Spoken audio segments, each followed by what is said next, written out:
So let me ask you about this weird hill to die on it.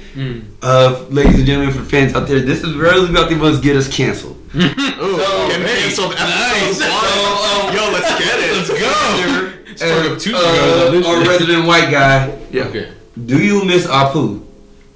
Alright. I have a take on Apu. Break this down for me so first. basically, this comes from the whole thing that we're seeing in all this, basically across the board in entertainment, where if you're going to have a character representing a population, you should be paying someone from that population to do that. Going way back to like probably the most problematic example of it, like way back when they used to have actors in blackface because they weren't going to hire a black guy for it, right? Mm-hmm. So this is coming to the forefront now, and for the Simpsons, they were like, oh man, well, we have Apu, and he's in a job that's like kind of stereotypical for this, and we have a white guy doing an Indian voice, and they're like, oh well, can't figure out any solutions, better cancel it. Mm-hmm. Here's what you fucking do. Bring in an Indian guy to do his voice. Okay. Pay that man. Or, man, because I don't think you can get a woman to do Apu's voice. You could try. Right. I mean, shit, SpongeBob was a girl. Can I interject for a second? Yeah. What was, I get it, Apu's job being the Quickie Mart owner is a stereotype. Thank you, come again, we all know that stereotype. Mm-hmm. What was so hard about doing an episode where Apu was like, well, back in India, I used to be a doctor, I'm going to go back to school and get my PhD and become Apu's doctor. That's what they could have done. They could have done that easily. Get Apu a new job.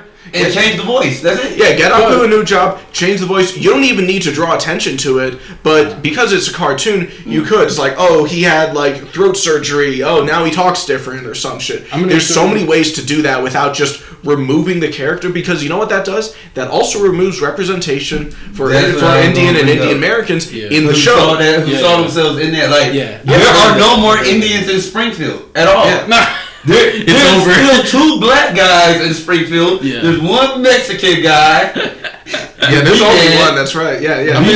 I'm gonna give you one. And then there's all these white/yellow people. One more curveball though. That we only got Carl and Dr. Hibbert. I've heard of a lot of comedians going in for like these either voiceover jobs or acting jobs where they'll go in, they'll practice their lines, they'll do the thing. Let's say it's like an Indian dude doing a voiceover of an Indian character. And they'll do it in their way, and the guy sitting behind the desk will say, okay, that was nice and all, but could you just be a little more Indian? And they're like, how can I do more Indian for you? If you so-called know like an Indian person, how would I be able? So they cancel out. They're like, you know what, fuck this. Like, I'm not gonna be, that's asking a black dude to be Bojangles. It's like, come on, man. I'm just being natural. Yeah, so I'm gonna say it's because it's coming from a white lens, right? They're like, oh, we want this to fit more with what white people are going to think an Indian person sounds like. Or we want it to fit more with what white people think a black guy is going to sound like. So instead of just letting it come out naturally, because, like, all right, I'm just going to get on my, like, Rachel Justice soapbox. But,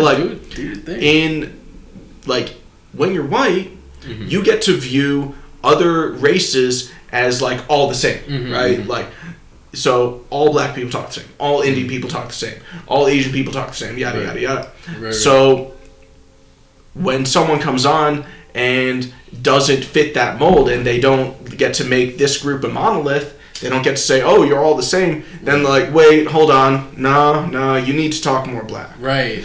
And so that might discourage somebody in saying like, well, you know what? I guess I'm not black enough. Or I'm not even white enough, because they could be an Italian dude from, Harlem, and he's talking with an accent and a lot of A and all that kind of stuff, and they're just like, hey man, can you just tone it down and go more Wall Street with this? Like, you know what I mean? It's like, fuck you, I'm just being me. Like, if you don't want me for the role, I guess you're gonna go through filtering a lot of people to get who exactly you want. Yeah. And what if exactly who they want is a black guy playing the white guy character on a cartoon?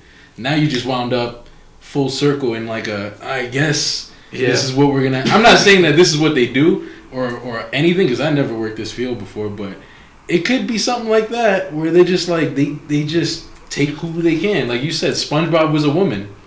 How did they come to that? So was Timmy Turner. Well, I think for those, like, it's a kid cartoon, right? Yeah. So they're doing a funny voice. Timmy Turner's also a kid. He's a kid, so he has like a high voice. So you can get a woman to do that. Like No problem.